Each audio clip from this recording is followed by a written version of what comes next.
Hey, so the Quest Pro is finally discontinued after what, almost 2.5 years? What's with that? The Quest 2, which was cheaper and had longer battery life, was only discontinued in September of 2024, and even then still receives updates to this day. And who is this expensive hunk of junk even supposed to be marketed to in the first place? Well, me. Or, well, people like me, rather, but not originally. The Quest Pro was initially marketed as a corporate way of introducing virtual meetings and conferences in a professional manner to large businesses and vendors, which they believed justified the $1,500 initial price tag, which was insane even for meta standards at the time. Like, Zuck, what were you thinking? Especially since its replacement, the Quest 3, had almost all the same features but better, with an enhanced processor and a depth tracker for 1/3 of that price tag. But now, with all of that out of the way, and the obvious market being secondhand VR chat consumers like myself, how does it hold up almost 2 years later? And how does it compare to the competition in the far-off year of 2025? Well, to start things off, why don't we go over the design of the headset and what made it alluring to consumers in the first place? The Quest Pro has semi-passable color pass-through, if you can even call this pass-through. Pancake lenses with the same-ish resolution as the Quest 2, self-tracked controllers with cameras on them like some sort of sci-fi movie spaceship, and obviously the built-in face tracking modules that track your eyes, facial gestures, and mouth all in one neatly put-together package. Now, the durability varied from person to person, but one notable issue that this headset has that others don't is this headset would brick the face tracking forever if you were to sweat in the thing for more than 10 minutes at a time. I myself, in the 1.5 years that I've used it, haven't experienced any issues with the face tracking due to sweat or other issues, but give me some decent Beat Saber action or heavy enterprise resource planning, and I immediately become self-conscious about the face tracking hardware bricking or me losing my face tracking in the middle of a session. But besides that, those were the core marketing features of the headset. Its face tracking, controllers, durability, and visual quality were what were supposed to make it stand out as a standalone headset in the market at the time. As for the durability portion, I've seen Quest 2s thrown across rooms and tumbled in dryers before and still end up working afterward. I'll put a link or something up there for one of the videos. And that set the bar really high for Meta's durability for this Quest Pro headset, and I just don't feel like it met that bar. In my experience, the Quest 2 was just built for the abuse, no matter whether it was long gaming sessions or actually trying to throw and damage the headset, or whether you could just not keep that stupid headset on your head for that long. It was just able to take it, no matter what you threw at it. And if you wanted better battery life, all you had to do was purchase one of those external battery packs and hook it up straight to the side of the headset and just extend your play sessions that way, and it would charge on the go. With the Quest Pro, you just don't have that. The Quest Pro requires more juice to charge, so those original battery packs that worked for the Quest 2 don't work for the Quest Pro, and the battery packs that do work for the Quest Pro are larger and bulkier and require you to run a cable up behind your back into the side of the headset to work, and make sure they're strapped down on either an individual strap that's separate or in your pocket so that they don't just go flying away. So it's much more of a hassle to deal with if you want to have more than like an hour worth of play session. Speaking of which, the original runtime of the Quest 2's battery was around 2 hours. However, the original runtime of the Quest Pro's battery was about 1.5 hours, they said. Now that I've used it so much, though, it's around just barely under 50 minutes to an hour, which is abysmal for even Quest standards. Now, this whole video isn't to LARP on the Quest Pro's cons, because there are pros. Obviously, the face tracking being the main selling point of the headset to users like me, made all of us VR junkies like myself foam at the mouth at even the sight of it being all included in one package. And I do have to say, its inside-out tracking is phenomenal compared to the other headsets I've used in the past. Like the Quest 2 itself, you needed a certain light level in order for it to work. This one is the same way, but it just seems to work better in dark conditions than the Quest 2 ever did. Weird controller. I haven't had nearly as many issues with drift as I've had with the Quest 2 than I have with this Quest Pro. It's been incredible so far, at least in that aspect. And while its docking station charger is an abysmal choice for charging things on the go or even having the headset to plug in general, it does give you that freedom of mind that you just place the headset down and it's charging. You don't have to worry about it and it's ready for whenever you pick it up again.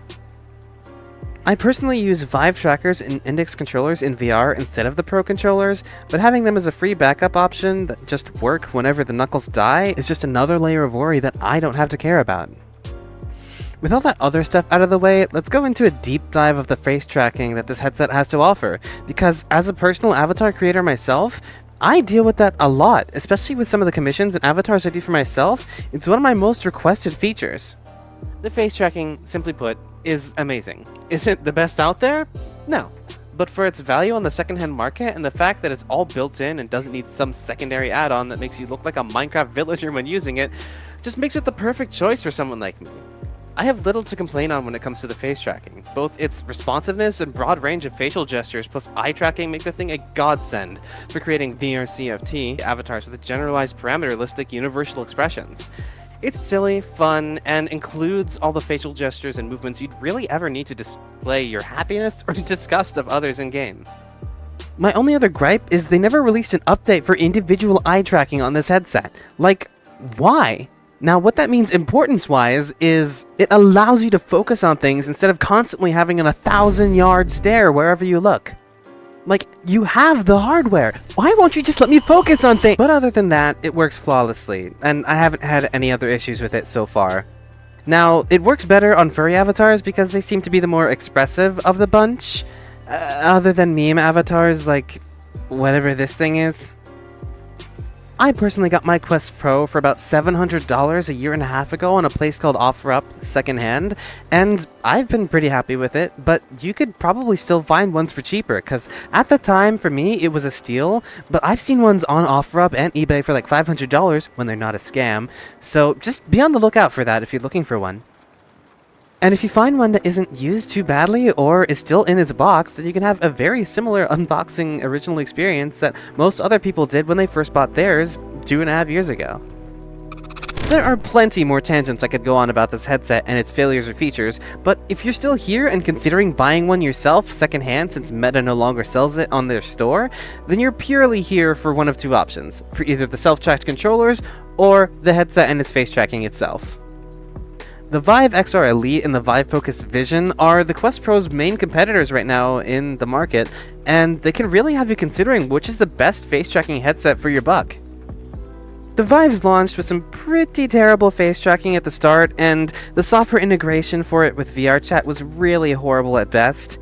But since then, they've fixed a lot of the issues they had and made them pretty much passable alternatives for face tracking headsets like the Quest Pro.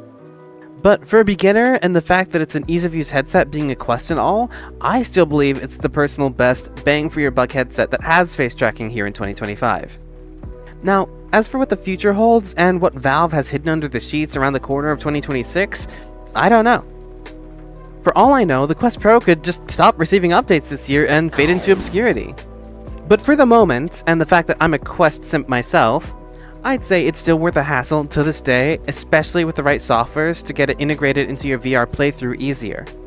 A list of softwares that I use to make my experience easier with this Quest Pro headset are Virtual Desktop or Steam Link, OVR Toolkit, OVR PlaySpace Calibrator, and VRCFT, the desktop app.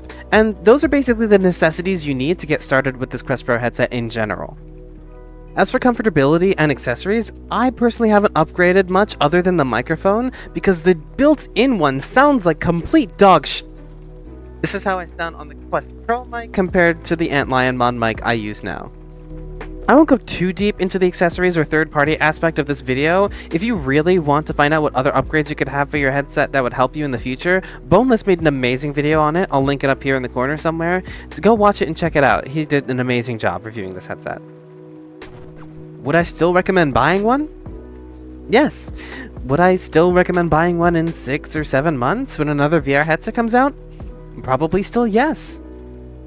As even if it gets outpaced with other VR headsets or more modern ones that come out, it's still going to be the best bang for your buck, cheaper option, in my opinion, for face tracking headsets if you're looking to get that deep into this niche. Especially if you're shopping on the secondhand market. There just is no competition for it there. Just don't throw it across the room like I did. If you've watched this far, I just wanted to thank you for being here and enjoying my content. I make music videos and skits on my other socials like TikTok and Insta, so if you want to find more of my content, it's over there. I'm hoping to do more long-form content like this in the future because it's just been a passion of mine that I've been putting off for far too long. I have a laundry list of ideas that I haven't worked on yet because I just never gave myself the kick in the butt that I needed to. If you're in the market for an amazing community of like-minded VR and tech enthusiasts, come join my Discord linked in the description. And subscribe if you want to show your support. Or don't. I don't know, I'll go fuck myself. It's not like anyone's gonna be watching this anyway. Nobody watches my stuff. For now, I'll see you all in the next one. Remember, don't let your beds bite you, and don't let your bugs lay on you, dears. You guys have a good rest of your day. Bye-bye.